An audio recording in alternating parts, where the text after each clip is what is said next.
मैं अभी कार से आया तो मेरा ड्राइवर जिस रास्ते से मुझे लेके आया तो वहां पर रास्ते में मैंने एक जगह देखी जहां पर बहुत सारे लोग थे जिनको कोई दुख नहीं था, कोई तकलीफ नहीं थी, सब लेटे हुए थे और किसी को कोई दुख ही नहीं था, तकलीफ ही नहीं थी। वो एक्चुअली एक ईसाइयों का कब्रिस्तान था। They don't have any problems। और आप भी चाहते हैं कि आपकी दुख तकलीफ दूर हो जाए। अब कितने लोग चाहते हैं उनकी दुख तकलीफ दूर हो जाए? हाथ कैसे रैपिड नीचे गए सबके ना यार। Problems are a sign of life my dear friends. Problems are the sign of life. जब तक हम जिंदा रहेंगे तब तक समस्या रहेगी। जिस दिन समस्या खत्म हो गई समझ लो जिंदगी खत्म हो गई। और जब आपकी जिंदगी में कोई समस्या ना हो ना तो घुटनों के बल बैठ जाना और ऊपर देख के बोलना भरोसा खत्म हो गया क्या? अगर नहीं तो समस्या भेज, निपट लूंगा, चिंता मत कर।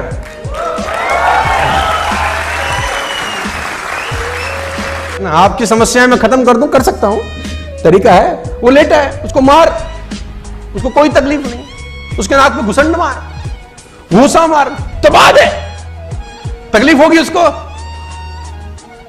वो लेटा है, कह रहा तू करे जा। तकलीफ हो गई उसी को जिसकी जिंदगी में कुछ ना कुछ चल रहा है।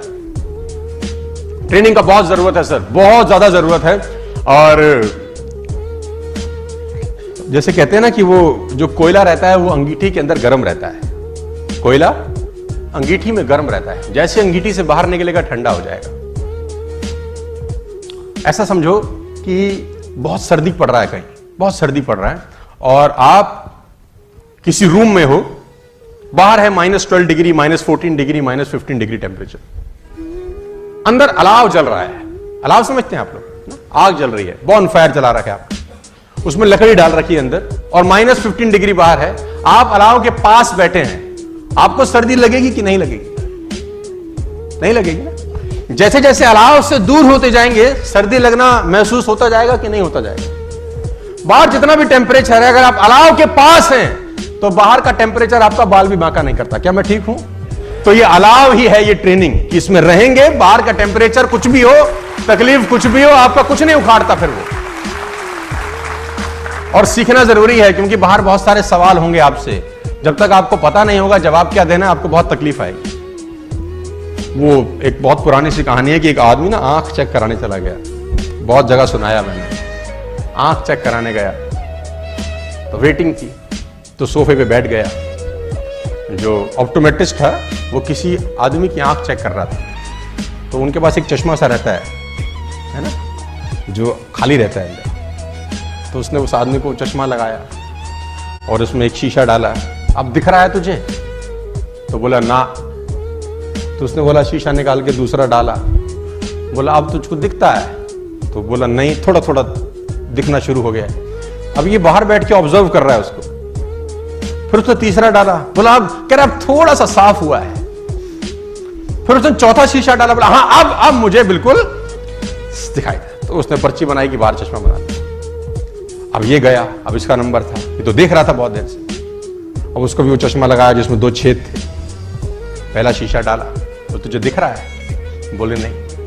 तो उसने वो वाला निकाल के दूसरा डाल दिया। बोला अब दिख रहा है? बोला अभी भी नहीं। उसने फिर तीसरा डाला, बोला अब? बोला अभी भी। चौथा नहीं, पांचवा नहीं, छठा नहीं, सातवां नहीं, आठवां, जितनी ट्रे थी सारे डाल डाली। अब कह रहे नहीं। तो जो चेक कर रहा था उसने बोला नहीं पढ़ा जा रहा? कह रहा नहीं। बोला पढ़े भी हो? तो बोला नहीं, इसलिए तो पढ़ा नहीं जा रहा। तो बोला यहां क्या करने आए हो? तो बोला हमको लगा चश्मा लगाने से दिखता है। उसको बोला चश्मा लगाने से दिखेगा तभी जब पढ़ाई अंदर पहले से होगी, अंदर से होगी तभी दिखाई देगा। अंदर से होगी ही नहीं तो दिखाई। मैं चाइनीज लैंग्वेज लिख दूं यहां, चाइनीज, कुछ चाइनीज ची चू चा चा चू है, ऐसा कुछ लिख दूं तो तुम पढ़ पाओगे क्या? जबकि तुमको दिखता भी है, परफेक्ट नजर आता है। चाइनीज लैंग्वेज पढ़ पाएंगे? अरबी लैंग्वेज यानी पढ़ भी वही पाएंगे जो ज्ञान पहले अंदर होगा ना। जो होगा ही नहीं उसको भी नहीं पढ़ा जा सकता। बाहर बहुत सारे सवालों के जवाब तुम्हारा इंतजार कर रहे हैं, लोग तोपे लेके खड़े हैं बाहर और चट्टी में बम लगाने वाले हैं तुम्हारी।